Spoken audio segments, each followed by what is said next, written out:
kina ga yawanki Fatima ba ki kyamar nake Fatima zahar shakul nake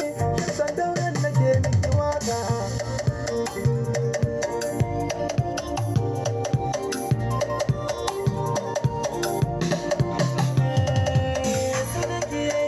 a cikin mata kyawun tsurar kiwani nasu fata ta yin adawa Fatima zahra domin kin riga kin fi su